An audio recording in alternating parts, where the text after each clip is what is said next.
પશ્ચિમ બંગાળમાં ભાજપને સંપૂર્ણ બહુમતી મળતા સુરત શહેરમાં ભાજપ કાર્યકરોમાં જશ્નનો માહોલ છવાઈ ગયો છે। ઉધના સ્થિત ભાજપ કાર્યાલય બહાર કાર્યકરો ઝાલમુરી ઝાપટી એકબીજાનું મોઢું મીઠું કરાવ્યું, સાથે ઢોલ નગારા વગાડી ફટાકડા ફોડીને ભવ્ય ઉજવણી કરી।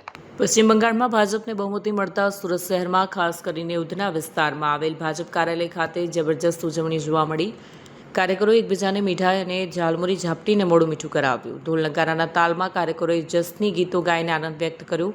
જય શ્રી રામ અને મોદી મોદીના નારા સાથે આખું કાર્યાલય ગુંજી ઉઠ્યું। કાર્યકરોએ પશ્ચિમ બંગાળના આ ઐતિહાસિક વિજયને રાષ્ટ્રીય રાજનીતિમાં નોંધપાત્ર બદલાવ ગણાવ્યો। ભાજપના સ્થાનિક નેતાઓએ પણ કાર્યકરોને અભિનંદન પાઠવીને સફળતાને પાર્ટીની વધતી જતી પકડનું પ્રતીક ઠરાવ્યું। ઉજવણીના અંતે ફટાકડા ફોડીને વાતાવરણમાં ઉત્સાહ વધાર્યો। કેમેરામેન હકીમ શેખ સાથે વસીમ હાસમીનો રિપોર્ટ, આઝાદ ન્યૂઝ, સુરત।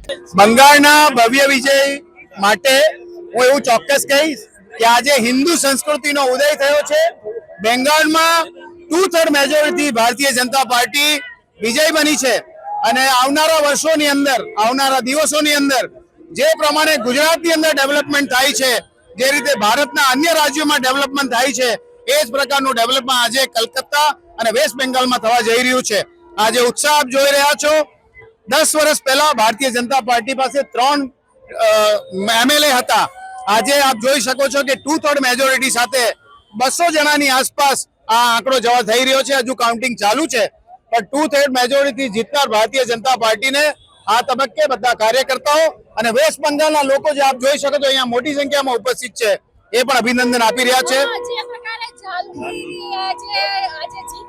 આજે ઝાડમુડીની જીત થઈ છે, સંદેશની જીત થઈ છે, રસગુલ્લાની જીત થઈ છે અને આજે પૂરા શહેરની અંદર મીઠાઈ બનાવતી, બેંગાલી મીઠાઈ બનાવતી દરેક દુકાનો ઉપર સામાન ખલાસ થઈ ગયો છે। સુરત શહેરના લોકો આજે ઝાડમુડી અને રસગુલ્લા અને સંદેશ તરફ મોટી સંખ્યામાં આગળ વધી રહ્યા છે। આજે એક પણ દુકાન ઉપર કોઈ સામાન વેચી શકે એવી પરિસ્થિતિમાં નથી। મેં તમને કીધું, હિન્દુ રાષ્ટ્રની શરૂઆત થઈ છે, એનો મતલબ આ જ છે। ભાજપની ખરેખર ભવ્ય જીત છે, કારણ કે 79 વર્ષ પછી આ જીત મળી છે અને જે જીત મળી છે ખૂબ જ ભવ્ય છે।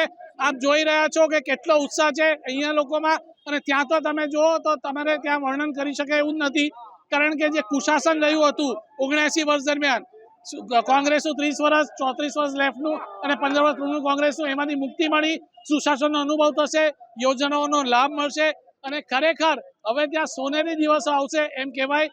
મોંગલ માટે અમારા સોનેર બંગલા, તો હવે સોનેરી દિવસે એના માટે સોનાર બંગલા માટે જરૂરથી આવશે એવું કહી શકું। આદરણીય પ્રધાનમંત્રી અને આ ઝાલમુડીનું જાદુ તો ચાલ્યો છે, અમારા આદરણીય પ્રધાનમંત્રી શ્રી નરેન્દ્ર મોદી સાહેબનું જાદુ, અમારા ગૃહમંત્રી શ્રી અમિતભાઈ શાહની સખત મહેનત, પરિશ્રમ અને ત્યાં શુભેન્દુ અધિકારી સહિત તમામ કાર્યકર્તાઓ જે અહીંયાથી પણ ગયા હતા, ગુજરાતથી પણ, એમણે પણ એમનું પોતાનું યોગદાન આપ્યું છે આ જીતવા માટે। કદાચ મમતા બેનર્જી પોતાની સીટ હારી જાય એવી પણ સ્થિતિ નિર્માણ થઈ રહી છે અને એના માટે ખરેખર શબ્દોમાં વર્ણવી શકાય એવું શક્ય જ નથી।